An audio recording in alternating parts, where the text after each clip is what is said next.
This is the Joe Gaither Show on BamaCentral.com. That's a little better.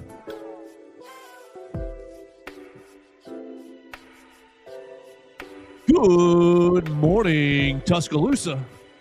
Good morning, Tuscaloosa, Internet world, West Alabama. How are we doing today on a Wednesday? Happy Hump Day. It's the Joe Gaither Show on Bama Central, BamaCentral.com. Hope you and yours are doing well, having a big old week. First week of March.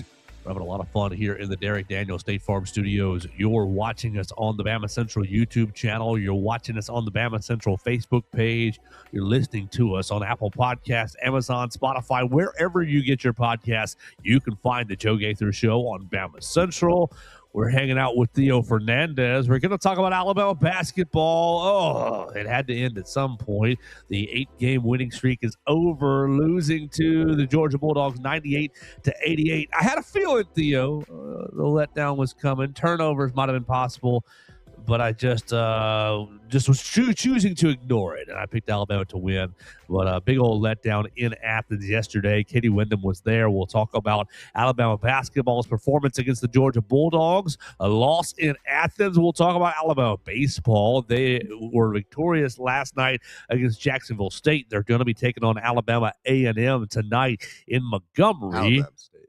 Oh, did I put out? I might have put Alabama A&M in the in roll call, so I have to double check that. Alabama State, thank you very much tonight. But really, what we want to get the update on from Theo is the injury situation, because it looked like every other tweet from Theo Fernandez __ yesterday on the Twitter machine was player XYZ leaves the game with injury. So we want to find out if the team is healthy enough to continue to compete as they won yesterday. We will talk about the NFL Combine and much, much more. We got a couple of comments on our A-Day discussion yesterday. We appreciate that so much. You can leave us a comment at Joe Gaither 6, at Theo Fernandez _, at Bama Central on the YouTube channel. Leave us a voicemail at 205-462-7340, extension 800. If you want to have your voice be a part of the program, we would love that. So that's going to be the plan for the day. We're proudly presented by Purple Turtle Roofing. Visit Purple Turtle Roofing at roofturtle.com for all of your roofing needs, residential, commercial, any kind of roofing problem that you've got. You got issues with your chimney, you have birds in your chimney, you can call Purple Turtle Roofing at roofturtle.com. Or excuse me, visit them online at roofturtle.com. You can call them at 877-787-6635. Good morning, Theo. How you doing, sir? I'm doing good, Joe. That was almost a flawless intro. That was close. You had it, and then, just got into the 9th inning and couldn't seal the deal. Alabama was able to seal the deal against Jacksonville State, but it was a draining game, man. First of all, that was a long baseball game. I thought I'd be home by the under 16 break in the second half, and I walked out of that press conference with 40 minutes in the game, and guys kept getting hurt. There's a lot going on, so we'll talk about baseball later on. I'm doing good today. Absolutely. Well, it was you said long baseball game, long basketball game. Nate Oates didn't get in front of the media yesterday until about 8:40 or so. The game started at 5:30. And it was every bit of 2 hours, 2 hours and change. And a lot of that was because of a clock issue. You were watching baseball, but Alabama was trying to mount a comeback over and over against Georgia in the second half, and they went on was it 15-minute break, roughly 15-minute break, because the shot clock was malfunctioning, and then they turned it off. They were trying to turn it off on both sides, but only one side went off. Well, you can't have the Alabama shot clock off and the Georgia shot clock on, so yeah, that's not fair. They stopped the game like 3 times in the second half to work on this shot clock, and really, it's not the shot clock's issue. But Alabama could never really build any second half momentum, losing to Georgia 98-88 and having its 8-game win streak, as we said, coming to an end. You're still in the top 4 seeds. You're really in the top 3 seeds. The 4th seed is basically you're past that. You're in a top 3 seeds situation. The 1 seed is gone, and so it's basically 2 or 3 left for Alabama as they take on Auburn this weekend. And look, you lost to Georgia yesterday, and super sad. Oh, bad. We're all upset with it with ourselves, that sort of thing. But if you beat Auburn on Saturday, you've got the 2 seed. The 2 seed's locked up just by beating Auburn on Saturday. So in the grand scheme of things, the loss doesn't really hurt you that bad. But momentum. It's a blip on the momentum radar, really. And there were several things in the game that really drove me absolutely just crazy. Specifically, I'm looking at the box score this morning, and I looked at it obviously last night to write our piece for BamaCentral. It felt like a way more than 10 turnovers for Alabama. 10 Alabama turnovers leading to 21 Georgia points, really giving them a bunch of easy buckets. And I'll tell you why it felt like more than 10 turnovers, Theo, because 9 of them came in the first half. 9 first half turnovers leading to 19 points off 19 Georgia points, essentially. Georgia takes a 50-43 lead into halftime. And on top of that, the offensive rebounding numbers, they ended up with 8 offensive rebounds in the first half for 14 second chance points. Joe, we talked yesterday about how keep them under 10. You basically hit 10 in the first half. That is rough. And you said 19 points off turnovers in the first half. In the first half, off nine Alabama turnovers. Oh man, yeah, it's not a recipe for success. Well, I hate to be Mr. Told You So, but I know I ultimately picked Alabama to win, so I was wrong. Yeah. But before and as we were talking about it, I said, could this be a letdown spot? Could Georgia, you play down to your competition. They weren't ranked. They're not ranked. Could it be a South Carolina, Ole Miss situation where you're not playing very crisply and Georgia kind of hangs in there? You fall into a 12-point hole because you're turning the basketball over. That's exactly what they did. They fell into a hole because they didn't take Georgia seriously. Latrell Wrightsell after the game, basically, and thank you very much, Alabama media staff, for letting Latrell speak after the game. Hasn't been typical. We haven't heard from players on road games. We've heard from players at home games a lot. But basically, Latrell says, yeah, we didn't take them seriously. They weren't ranked. They weren't highly ranked in the league. They were 11th in the league yesterday. They probably moved up after the standings shuffled yesterday. But said that they weren't one of the higher ranked teams. So we didn't really come out with our A game, and just a disappointing effort. And look, like I said, in the grand scheme of things, it doesn't matter because you're still going to have a 2 or 3 seed in the SEC tournament. This isn't going to knock you off of the 4 line in the NCAA tournament. You're very unlikely to get up to the 3 line. Now you're pretty much definitely not getting to the 3 line after losing to Georgia. If you had been going into the NCAA tournament on that would have been 9 yesterday, 10 on Saturday, 12. 11, 12, 13 and 1 of your last 14 games, basically. With the only loss to Florida. Exactly. Then you could have really asked the committee for, hey, we should get a 3 seed.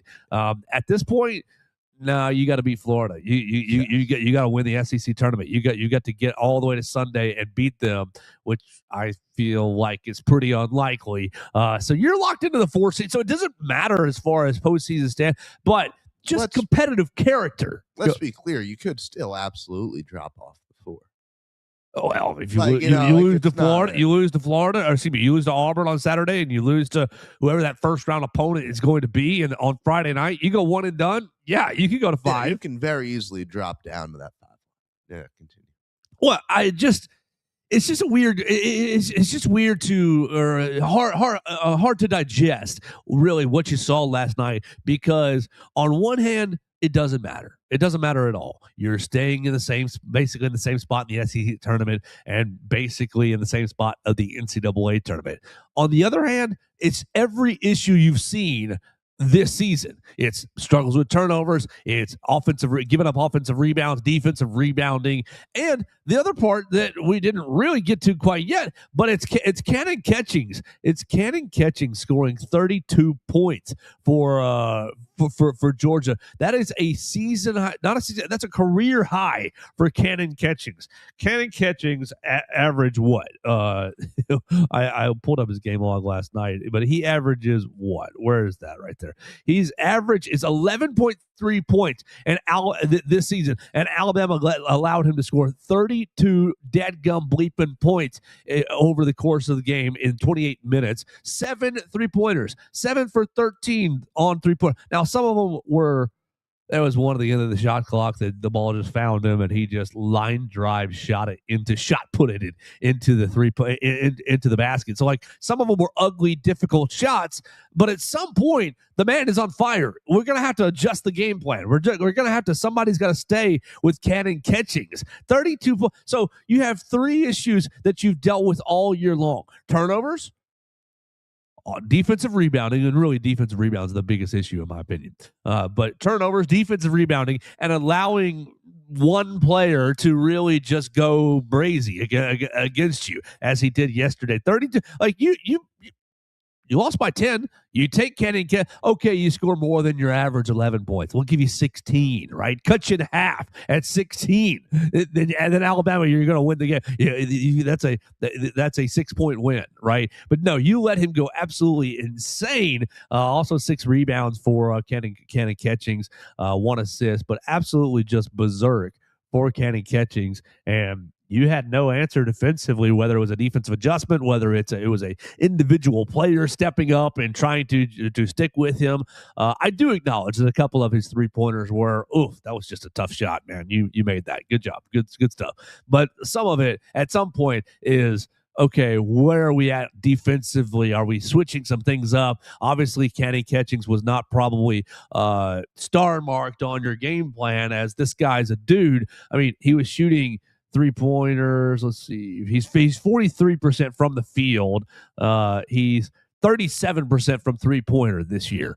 He's a career 36% 3-point shooter, and he ended up making it over 50%, 7 for 13 from beyond the arc, and tearing Alabama up, and you go home with a loss, Theo. Yeah, Joe, first of all, let's just make sure that we are establishing that this isn't a result that you need to feel super upset about as an Alabama fan. Like winning 8 games in this conference, even in a down year for the SEC, is impressive by every metric.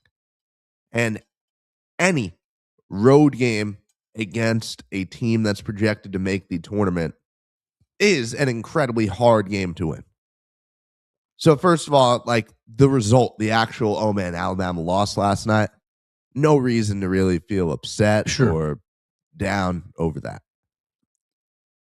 What you can and probably should feel upset, concerned about, is that here we are in the first week of March, last week of the season, talking about the same issues that have plagued this team all year.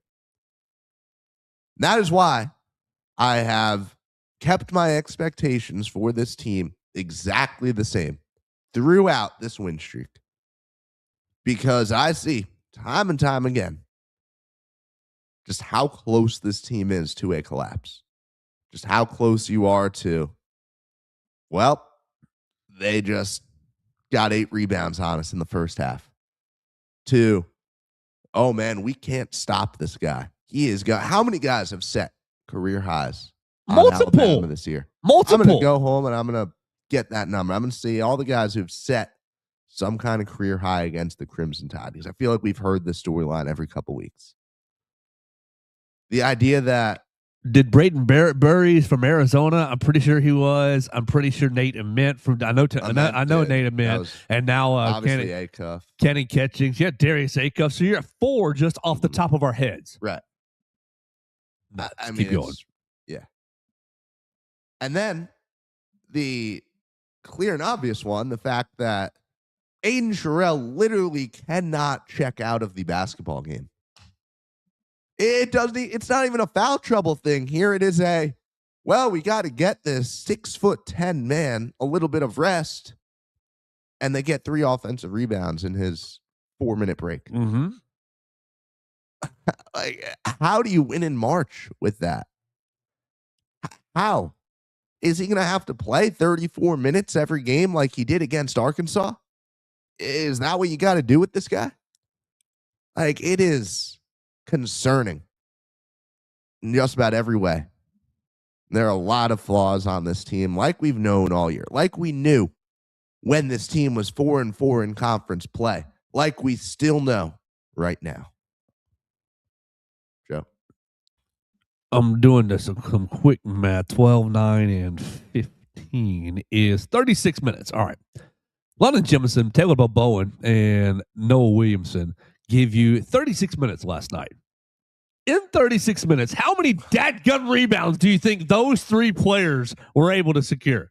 36 minutes from 6'10" Taylor Bowen, from 7'0" Noah Williamson, and London Jemison's what, like 6'7", 6'8", 6'5", 6'8", I think. He's in that range. He's not in the super tall side, range, right? but he's in the tall guard, not nice wing size.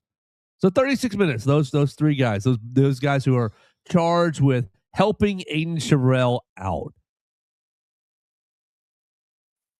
5. Oh, you overestimated. 4 dadgum, 2 from London Jemison and 2 from Taylor Bowen.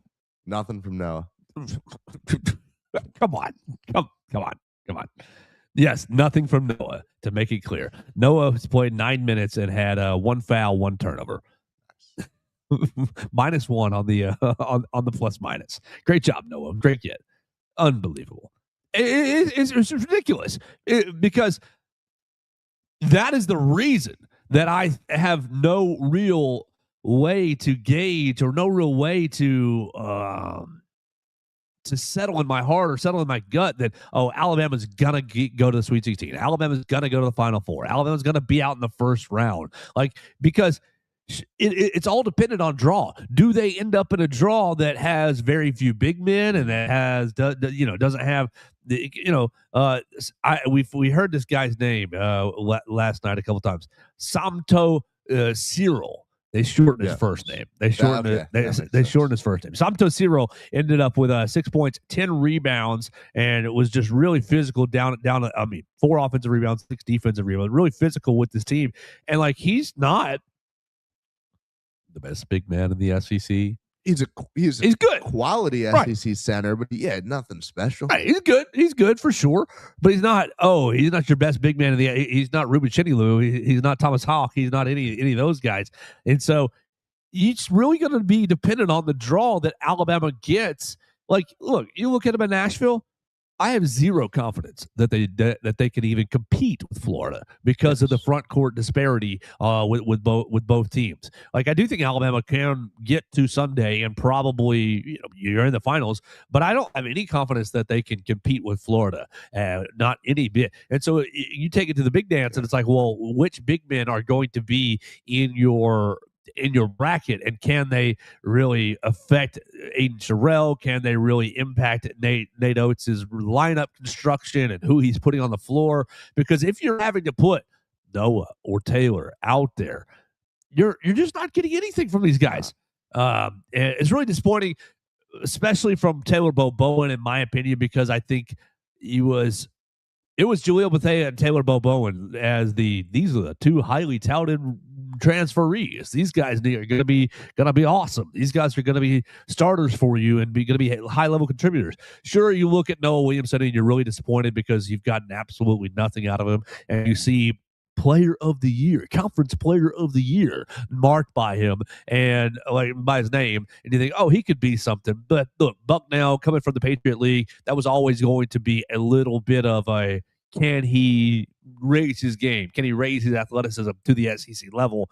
That answer is clearly no. And then Keaton Bristow from Tarleton State was always, well, maybe this is an underrated, under-recruited guy.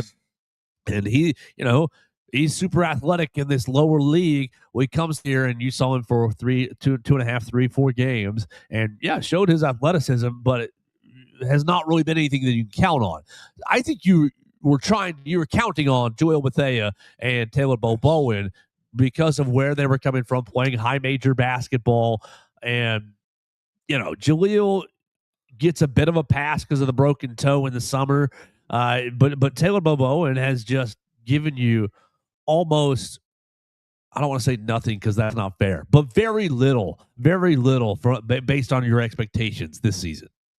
I'm going to be honest. Like, I don't think this team intended at all to have to use London Jemison as one of its quote big men, right? Right. Like, yeah, we're throwing him in with Bull Bone and Noah Williamson as far as, oh, look at how few rebounds those guys got.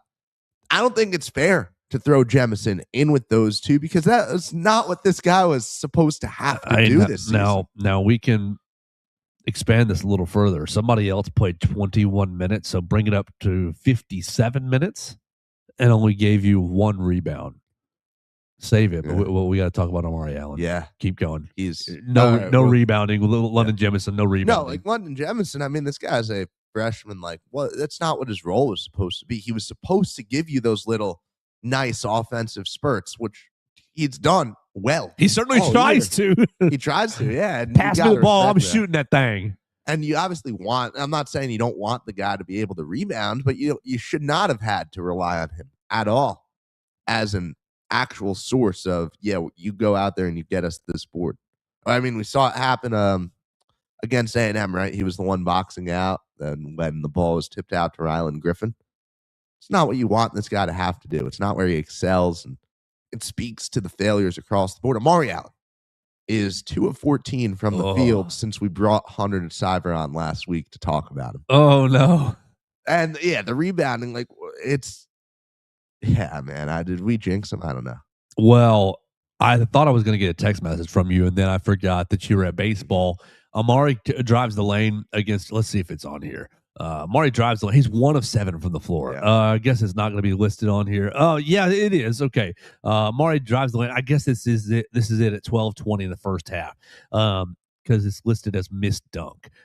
He goes down the lane, and he took it right to Santos Cyril, and he tried to dunk on him, and Cyril just straight up went straight in the air, blocked him, and I thought, oh, you're about to get a text from Theo. Like, is that a Grant Hill like athlete? Because he could not jump over Cyril Santos and throw it down for the bucket. So got rejected. Not a good 2 games. Amari Allen has 5 points in the last 2 games, so not a good 2-game set for him up at Tennessee and over at Georgia. You're gonna have to get him back. Hey, buddy, engaged. Freshman slump. I know it's a lot of basketball. It's probably a lot more basketball than you played last year, but even with the AAU stuff, they're playing a lot of basketball. Although these kids are playing a lot of basketball. Yes. I was trying to insinuate maybe hitting a freshman wall, but Joe, like, you can't use the AAU high school example of. So, do you think it's a freshman wall? Yes, I mean I do. Like, Amari Allen last year, when you're averaging 34 points, 12 rebounds, and 9 assists in high school, and you're the best player in the state, like, it's a completely different feeling right now. Certainly. It's normal to hit a freshman wall. It's now becomes, can you get yourself out of it in the part of the season where the team absolutely needs you? Because, look, you've over-impressed by every single metric this year. You've had that phenomenal season we've talked about. I mean, we spent half the show yesterday last week on Friday talking about how he set himself up, right, for the NBA draft and one and done. Well, you got to finish. Firstly, for that draft stock. Secondly, because you've established yourself as a player. That is a massive contributor for this team, right? You've talked about you as maybe the 3rd best player on this roster, probably the 3rd best player on this roster for most of this year. You can't have a performance like that.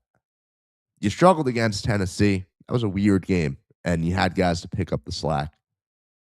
Alabama wins this game if Amari Allen played like he had most of the year. Certainly. If you're getting those if you took away Give me 5 rebounds. Yeah, right. You took away 3 of Georgia's offensive rebounds, and you gave some kind of offense. Like, it's a different ballgame.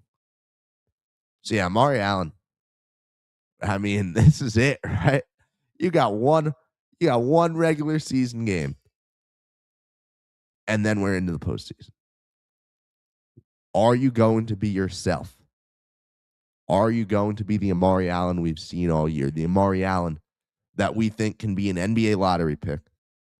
Or is this the version we're going to get the rest of the season? Shoot. If it is, then Theo's going to be right. They're not making it to the Sweet 16. Well, I think I'm going to be right regardless. And I think last night helped remind some people that, yeah, this team can play at that level. Well, I'm sitting over here thinking that you're not crazy for the I think it's unlikely. I think Alabama does.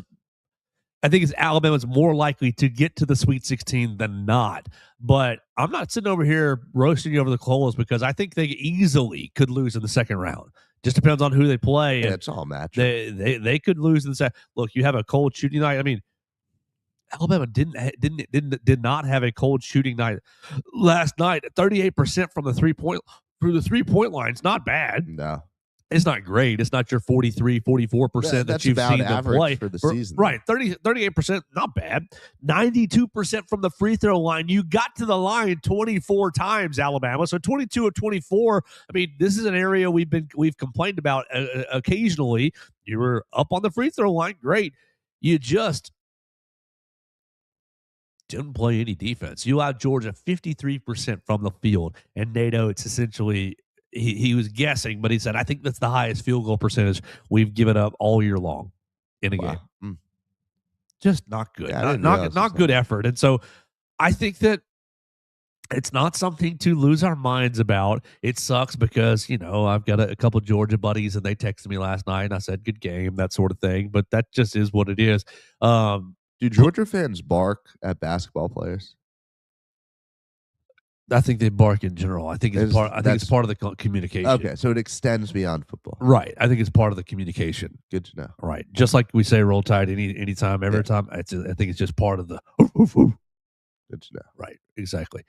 So Alabama will try to put it behind them, and then they will play Auburn on Saturday. We'll hear from Nate Oates on Friday about the Auburn game. Auburn will very likely playing for their tournament line, and that's one thing that Coach Oates said is that Georgia was desperate and they played like it. This game was really going to help their tournament seeding, Georgia's, and they played like it. Well, hey, buddy, every team from here on out, the rest of the year. I mean, Auburn Saturday playing for your postseason life. And every team you're playing in the SEC tournament is playing for their postseason life. Now, a lot of teams are already in the NCAA tournament, but at that point, when you go up to Nashville, it is win or go home for that event, and then you'll take on basically all comers in a win or go home scenario in the NCAA tournament. So it's time to recognize the intensity of last night that Georgia brought, and you've got to find that within yourselves, Alabama basketball. Yeah, right. And it's cool because you're going to be playing in a very high leverage game on Friday. Whether you're the 2, whether you drop down to the 3. So right now, Alabama at the 2 would play the winner if the season ended today.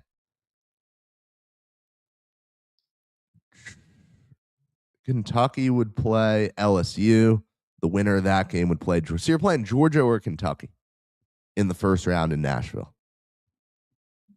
That everything's going to move around a bunch, obviously. Georgia up to 7th, though, which is, impressive with the way they've gone. But you could get another crack at Georgia.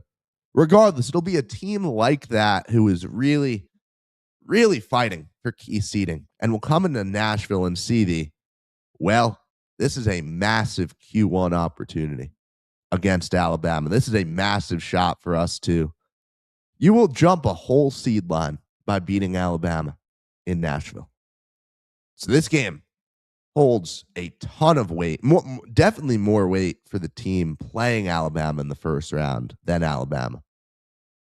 So you're going to have you're going to have a very big game on Friday into obviously, a semifinal matchup against another elite team, probably Arkansas.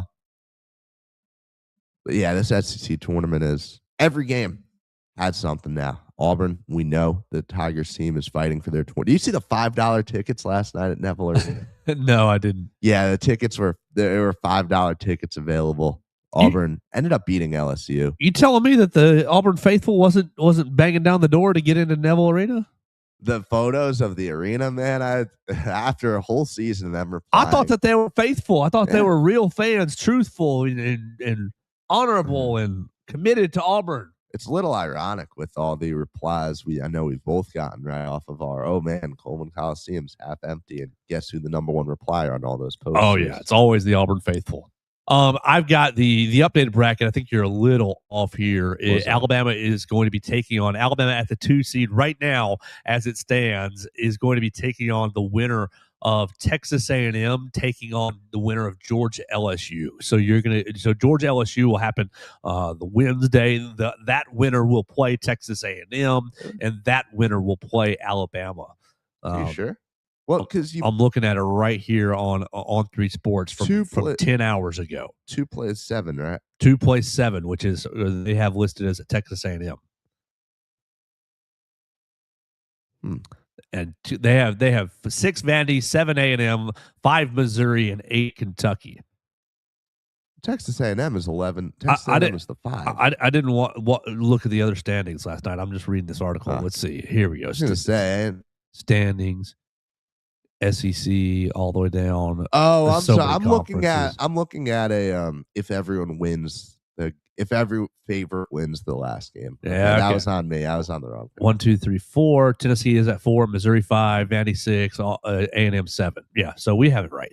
You're playing the winner of A&M takes on the winner of Georgia LSU. So you're getting one of those three teams. Yeah. And shoot, it's hard. I don't want to play Texas A&M in Nashville. I'll say that. I don't want to play Texas A&M because they're going to press the mess out of you and wear your butt out on Friday night and set you up for a Saturday loss, whether you win or lose on Friday. Yeah, and that's a great point. I don't want to play A&M. Rough matchup day one. I guess I'd rather play Georgia of the 3. I'd rather play LSU because LSU's buns, but that's not going to happen. LSU's not winning 2 games up in Nashville. So I think I'd rather play Georgia, whether it's Georgia or Texas A&M. Georgia, I think, obviously because we know that there's so much fluidity, right? Just about any of these teams in this area could end up being, right, who Alabama's matched up with. I think Kentucky is the ideal, right? A team that you've shown you can beat handily, that quite frankly isn't that good, that doesn't play really inspired basketball. Yeah. I think Kentucky would be at the top of my list as far as who's a favorable matchup. But Georgia or Texas, either of those I think would be a nice go play them and go redeem that loss that you've suffered to this team. Looks good for the committee. Helps, probably feels good from a confidence perspective, right? Getting over that loss, especially the Texas one, which was so early in the season. I think those would be, if I had to pencil in 3 teams that I think Alabama would probably want to face, it would be one of those. Yeah, I think I would rather be playing. Kentucky. I like that. I like that pick. I would like to play if Missouri can fall that far, but I don't think they will. Look, even Vanderbilt. I mean, wasn't Tyler Tanner on that career high list? Yes, Vanderbilt try to avenge that loss. Try to hold Tyler Tanner to below his career high points. So we'll see how it happens over in Nashville. But we got one more game left. Iron Bowl on Saturday. We'll hear from NATO. It's on Friday. You can watch it on the BamaCentral YouTube channel. Theo, any other basketball thoughts before we move off it? Well, just there are 6 teams within a game in the conference, right? Yeah. From Missouri, Vandy, A&M, Kentucky, Texas, Georgia, all within 1 game in the standings. We are it's like throwing darts, right? While blindfolded, as far as trying to pick who Alabama's opponent will be. First of all, because Alabama could drop to the 3. Second of all, because any of these teams could win or lose. And I mean, it's an unpredictable conference. It's not all that good of a conference. It is, who knows, for Alabama. Not all that good. Joe, this is not a good conference. I mean, the top end is Yeah, but as far as the LSU, South Carolina, Ole Miss, they're not good. tell me that Vandy is going to win their first round game. Like Vandy is a first round exit. Mizzou In the SEC tournament or in March Madness. Vandy's getting out of the first round. No, Missouri may not. Missouri may not. Texas probably won't. This Kentucky team, you think Mark Pope's leading them to one win? Yes. Go Big Blue. Big Blue's going to get one win in the big dance. I think Georgia's honestly got one of the better odds to actually go on a little run on this bottom half. If Auburn gets in, the problem is Georgia's going to get an 8 or a 9 seed, so they're going to see a 1 seed next round. Georgia is a team with that kind of potential, right? If because a 1 seed always loses in the round of 32. Oh, you think the Dogs can bite a UConn, Arizona, Michigan type team, Gonzaga type team, Duke type team? I think they've got much better odds than most of these just completely and utterly mid teams ahead of them. Well, they can score. And if they get Ken and Catching throwing 32 points in for you. I think we're going to see a lot of Ohio State and Michigan fans posting about the SEC's record after the round of 64 this year. And the ACC fans, too. That's right. Oh, we'll watch how the season concludes. For the next couple of days, we'll take your voicemails if you got basketball thoughts at 205-462-7340, extension 800. But Theo, you were over at Sewell Thomas Stadium and watching Alabama baseball last night. You'll be watching Alabama baseball tonight as they're in Montgomery. I see 6-5 win. I'm like, okay, you won. But that feels from a very, very, I don't want to say uneducated, but not very up on Alabama baseball. That feels like a score that's way too close. That feels like a weird midweek score that, you're flirting with danger. What happened last night? And take me through all your tweets, because Billy got hurt, Charlie got hurt, Mark got hurt. Everybody who's got a name got hurt. First of all, you're always flirting with danger in the midweeks. LSU lost to a 2-6 Northeastern squad on Monday. UCLA, after going and beating Mississippi State and winning all these big games, they lost to some tiny school in California. Georgia Tech lost last week. The midweeks are always crazy. You're pitching a bullpen guy. You have no clue how those games are going to go. You're trying new things out with the lineup, especially this early in the season. The midweeks are always going to be insane. There's always going to be chaos. Alabama, I think, went undefeated in midweeks last year, and that kind of skewed the perspective. And Rob Vaughn even said, I went undefeated last year. It's the first time that's ever happened in my career. That's not going to happen this year. He said that, and it's already come to fruition, right? I think that I'm not super concerned about the product Alabama put on the field. I'm concerned with the product that left the field, and that is because you lost 3 very key players to injuries. First of all, Bryce Fowler, center fielder, just got beamed in the head. Ouch. It was the first pitch of this reliever's night, and it just, you're right in the noggin. Oh. So. Just plunked him? Yeah. Fowler. Was that a scary situation? No, because he bounced right up? He bounced and he walked right over to first, and then they checked him out at first and decided to pull him. So it's interesting when we evaluate for a head injury in college baseball, you're allowed to take the guy out and put him back in. It's the only time you're able to. Sure. Alabama decided, it's not worth it to put him back in. He might have a concussion. So he's being evaluated for that. Who knows if he has one or not. If he does, he's still probably back for SEC play next weekend against Kentucky. Fowler, not super worried about.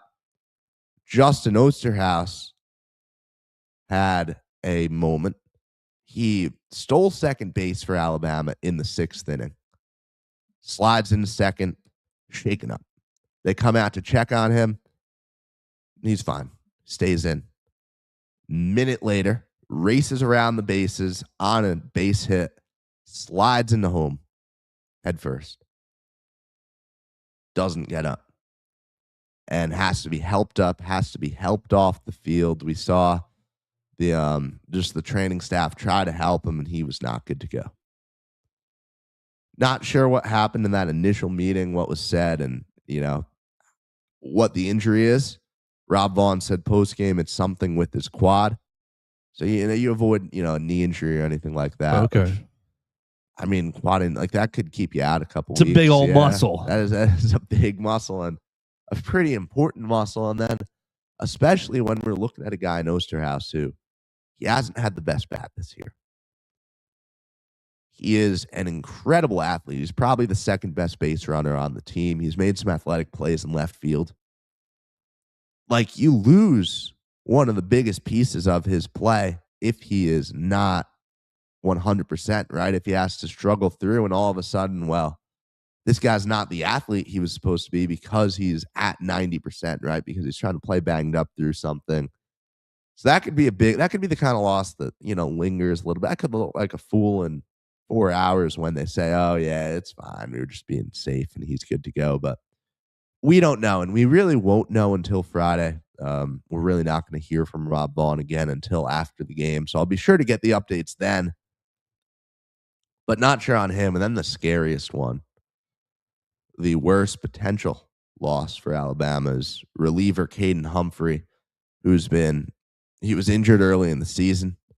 Really, really big-time transfer addition from North Florida last year. Is on the midseason watch list for Stopper of the Year. One of the best closers in baseball last season. Supposed to come in, be the Carson Osmer replacement. Well, he was banged up. He'd only made 2 appearances. They're trying to work him back in, get him fully in the lineup by SEC play. Throws 2 pitches and has to call everyone to the mound. Arm in visible discomfort. That's one that's scary, man. It's like you don't know if it was a purely precautionary measure. Like maybe, okay, man, like we know you're not 100%. We're going to throw you. If you feel anything, take you out of the game. Or if, oh, well, I felt something on that pitch. And like that's really scary, not knowing what it is. And obviously he'll get evaluated. And we just know the kind of really detrimental injuries. I'm not even going to speak to Sure, exactly. Pure speculation, but we know what that kind of moment could be. Caden Humphrey is a player that this team absolutely needs this season. Like this bullpen has been a problem, will continue to be a problem. And if you don't have Caden Humphrey, man, like the outlook is real bleak. So Alabama took care of business. Hagen Banks, the closer. Heart Attack Hagen is what they're starting to call him at the Joe. No. He's come in 2 straight games now with a 3-run lead in the 9th inning and let 2 runs score before getting out of the inning. And then you look at the outfield, like it's going to be fun for fans because you got Eric Hines starting in left field now in the meantime. And you have Chase Kronberger, another really highly touted freshman. Get yourselves acquainted with that man. He will be the starter at center field next year without a doubt. And if Fowler does miss a week or so with concussion, will play. He's a fun guy. He's an athlete. Him and Eric Hines nearly had a head-on collision trying to get a fly ball that almost scored the tying run for Jacksonville State in the 9th. Eric Hines made the catch, but hey, you guys want to watch Eric Hines? This is your shot. Although I will say Brady Neal could get moved to left field. Alabama will do some shuffling. You have 3 outfielders that are already injured. Logan Davenport, Sam Christensen, 2 transfers, and then Coleman Mizell, who started 42 games last year. He was a DH a bunch for Alabama. So you are so thin in the outfield. The only 2 other names you have are Neal, who could play, freshman Joe Chirota. Like, there's nothing. It is. Wow, you are really getting tested on depth right now. So got to hope that Fowler has nothing. Like, if he has a concussion, you can live with that because it's just a couple midweeks and an easy weekend series. But you got to hope that Osterhaus is back and that he's able to play pretty soon. And then you really, really have to hope that you are getting Caden Humphrey in this on the mound again this year. So bad report from Theo Fernandez. Even though Alabama won, will the team? Do you think the team will have a hard time turning the page to today's game? I mean, is Alabama State a team that can? I mean, they're much lower level. It should be a win, right? Should be taking no problem. Alabama's played Alabama State 14 times has won all 14 games in the series. And 2 weeks ago, or I guess 3 weeks ago now, you played them. No, 2 weeks ago to this day. You played them here and you won 2-1. That was the first time in series history that the game was within 4 runs. Alabama State is not a good baseball team. There's really no excuse to not run rule them, no matter what's going on. Like I say, we don't overreact to midweek games. Alabama State is a team that you blow out regardless of what's going on. We still don't have a starting pitcher announced, which, how thin the bullpen is. We'll find out. I'm sure you'll deploy about 5 different, maybe 6 guys over the 7 innings if you do run rule them. We'll see, man. It's just, Rob Vaughn said he wanted to face some adversity early this year. Because last year's team really faced as little adversity as it's possible for a baseball team to face, right? You started the year on a crazy win streak. You avoided injuries. You didn't lose midweeks. And then you got to the postseason and you fell flat on your face. Well, you're getting tested probably a little more than you want to right now, but can't say that you won't be battle tested come regionals. So we'll see. Follow Theo Fernandez as he's covering Alabama and Alabama State tonight at 6 p.m. You'll be able to follow all his coverage at Theo Fernandez __ on the Twitter machine and read about it on BamaCentral.com. Theo, let's tell everybody about Purple Turtle Roofing, and then let's finish this bad boy up. At Purple Turtle Roofing, we're not just another contractor. We're your neighbor and your advocate when it comes to protecting your home or business. With years of hands-on experience, top-tier certification, and a commitment to excellence, we've built a reputation as Alabama's go-to roofing solution.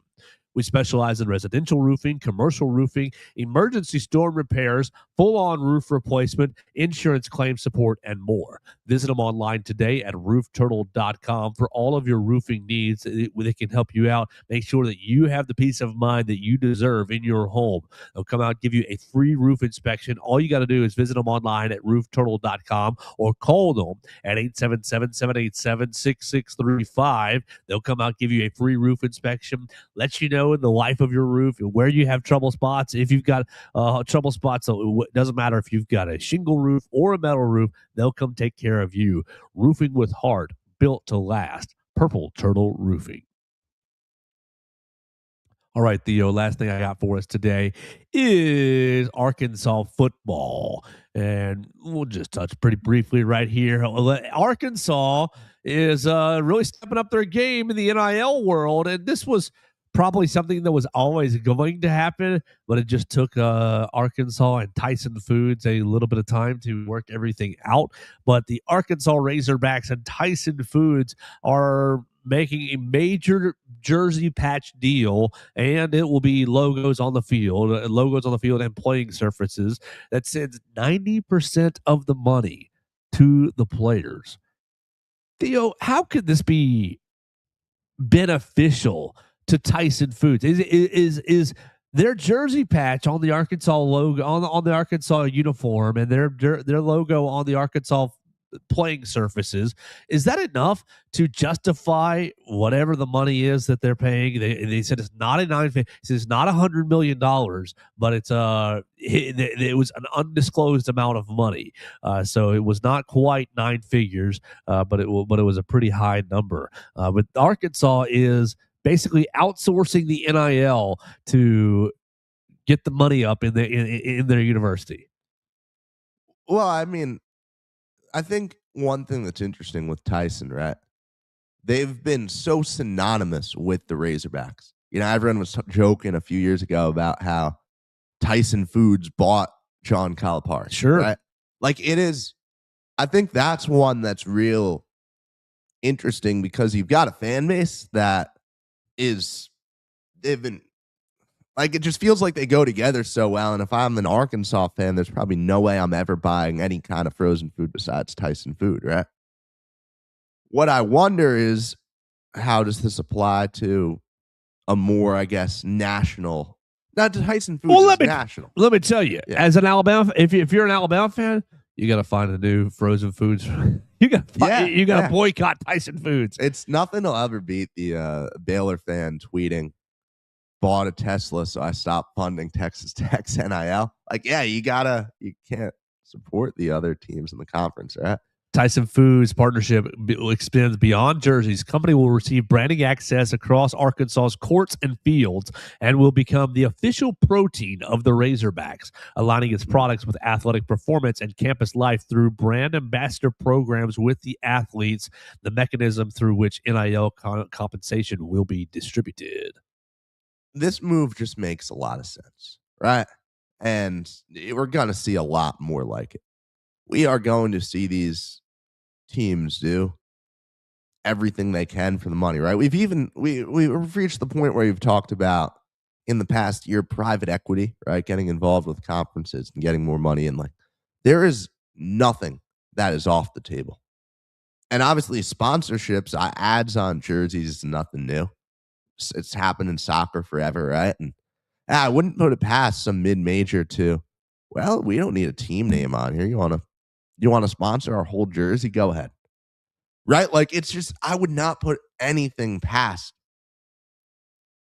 Like, you're telling me if Sacramento State knew that they could get an extra $20 million for putting someone's name on their jersey, they wouldn't do it? No, they absolutely would.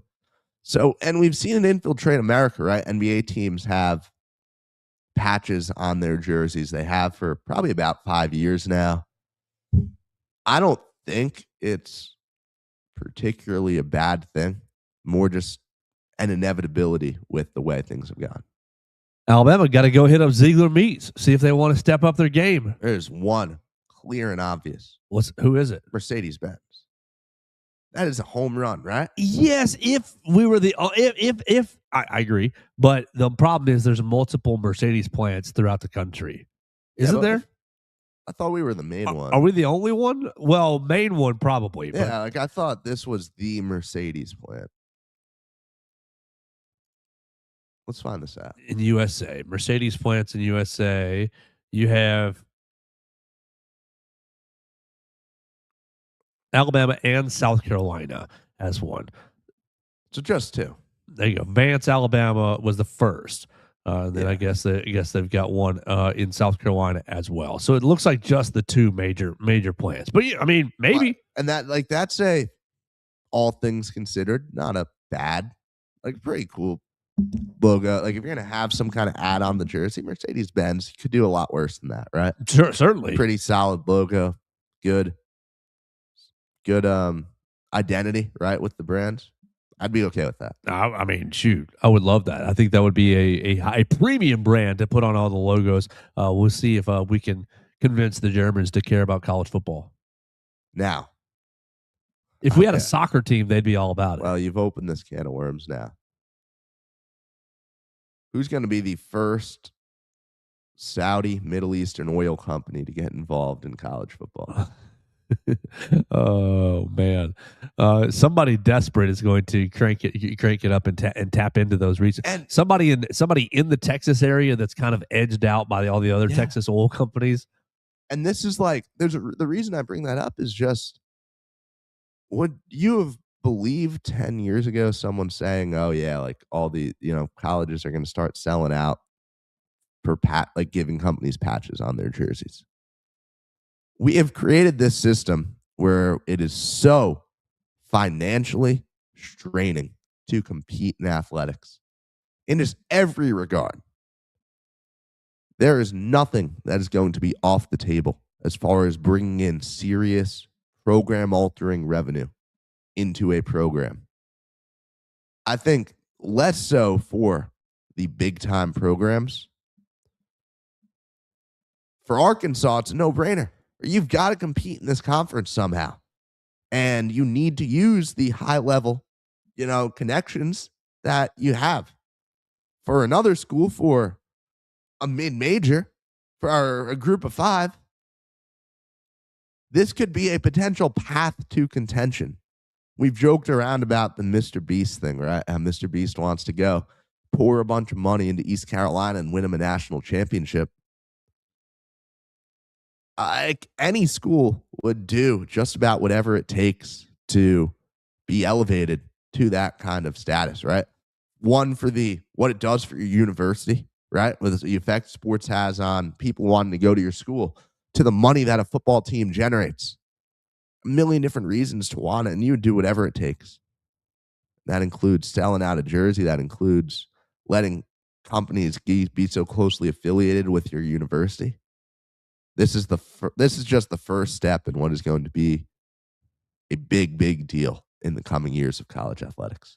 Yeah, it's probably Greg Byrne's biggest assignment is to raise more money and find more partnerships for the Crimson Tide athletics endeavors. Theo, you got anything else for the people today? No, not really. We missed the combine again here, Joe. Unbelievable. Look at that shirt. Lower your camera just a little bit. Show everybody this nice shirt. Yeah, so this shirt was given away at the game yesterday. I think it's a cool shirt, man. Camo. What do you think of Theo's camo Alabama baseball shirt? Would you wear it, or is it just something while you're working on the car? You know, like yard 90% of the shirts Alabama gives away are that. That's a yard work T-shirt.